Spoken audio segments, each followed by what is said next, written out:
Kaya Kuya Akoy si Foreman muna, oh. Diba? Ito ang literal na Kuya Akoy, gumigiling-giling pa yung paa, oh. At ako, habang nagtatrabaho ang lahat, si Foreman, Kuya Akoy lang, oh my goodness naman. Ayan na, ulan!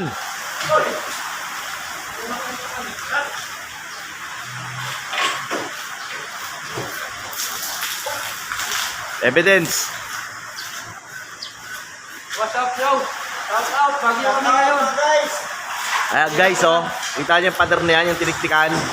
Kailangan niya nilalagyan ng aggressive. Ano tawag niyo yun, Re? Ha? Aggressive. Aggressive!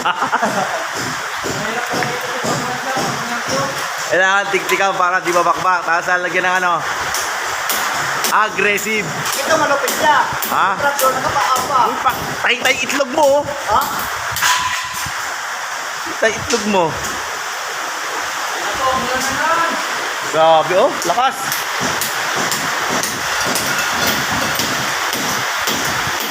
Ayan po, importante titiktikan niya. Kasi pag hindi mo yung titiktikan, at hindi mo lalagyan ng Tyladate, nagbabakbak yan. Nakakapak. Oh my goodness, sobrang lakas ng ulan. Kala ko ba tapos na yung bagyo? Do, baka mabasahin gawa mo ron, Do. Baka mabasahin gawa mo. Lakas.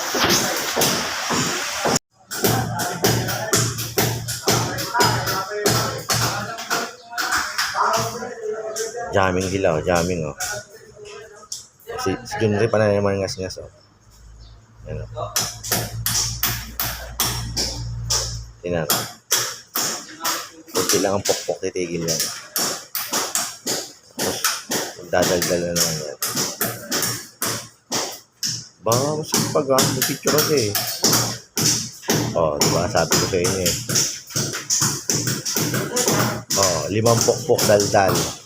Ay, nako talaga.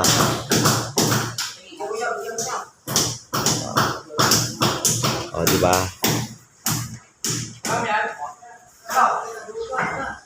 Tagal niya magpukpok.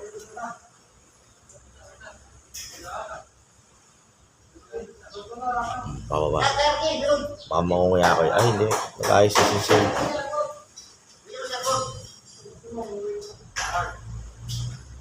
Maulan ngayon sa site. Kaya Kuya Akoy si Foreman muna, oh. Diba? Ito ang literal na Kuya Akoy, gumigiling-giling pa yung paa, oh.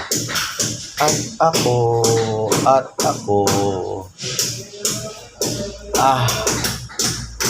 Ay, magandang umaga sa lahat. Kwento ko pala bago ako naging foreman, oh. Paano ako naging foreman? Nag-aral po kasi ako ng architecture. So, first year lang. Pero bago ako mag-aral ng architecture, marunong ako mag-construction. So, ako na ko natutunan sa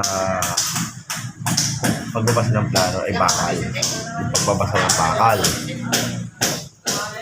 In over 4, extra bars. Ayun, yung mga natutunan ko kung paano kasay. Oh! Oh, lalagyan niya natin yung save. Ang kulit mo, nagbablog ako, eh. Diba? So, ako na ko natutunan ay pagbabasa ng bakal. Pagkakautos ng bakal, pag-ilatag, yung mga L over 4 na tinatawag. Ang natutunan ko uling basahin ay yung plano ng structural. Tapos architectural. So, ang proseso kaya ako natuto maging foreman. Naging helper muna ako. Labor ako, nag-helper ako sa welder. Kasi yung welder, nagbabasa rin ng plano. Nag-helper ako sa electrician, nagbabasa rin ng plano yun. Helper na lahat. Tapos nag-helper ako sa carpentero yun. Ang pinaka-the best para matutuwa talaga magbasa ng structural. Mag-helper ka sa wrapping carpenter. Kasi umpisa pala ang nagle-layout talaga yun ay wrapping carpenter. Kasi yung mga hukayin, kasama lagi ni foreman yan, yung layout. Tapos steelman kasi malaki ng bakal. May mga offset kasi tinatawag sa plano, eh. Diba, nakita mo 120 ang butas. Ang gagawin mong bakal hindi 120. O puputin mo 120, o puputin mo siya ng 10 sa kabila. Kailan na yun? Di 120, mag-100 na lang yun. Kasi may concrete cover ka. Ganun yun yung pagbabasa ng plano. Lagi mo iisipin pag nilabasa ng plano. yung structural, tsaka architectural, yung partner lahat yan. So, ang ginagawa mo sa structural ay preparasyon para sa architectural, sa finishing. So, lahat ng ginagawa mo ay may offset sa structural. Offset yung pagbuwas. Halimbawa, sa pagpuporma. Halimbawa, sa pagpuporma ng slab. Sa pagpuporma ng slab, halimbawa, 320 ang finish, i-minus mo dun yung i-minus mo dun yung concrete cover, yung bakal. So, ang isip mo lagi yung finish. Kasi may topping pala tinatawag yun, may tiles pa. Ima-minus mo lahat yun. Yun ang tinatawag yung offset. Ganoon ang pagbabasa ng plano. So, ganoon ako natuto. Hindi ko masyadong maano yung detalye. Lahat. Pero, gusto mo matuto talaga maging foreman. Maging helper ka muna para alam mo natin yung proseso ng trabaho. Pinakatabas na helper, wrapping carpenter. Yung babasa ng plano. Kasi yung wrapping carpenter, umpisa sa simula hanggang matapos yung bahay na pinopormahan. Nakabase na sa ano yun. Building carpenter kasi sa mga cabinet yun, mahaba, diba? So ayun, yun yung proseso kung bakit ako naging foreman na building.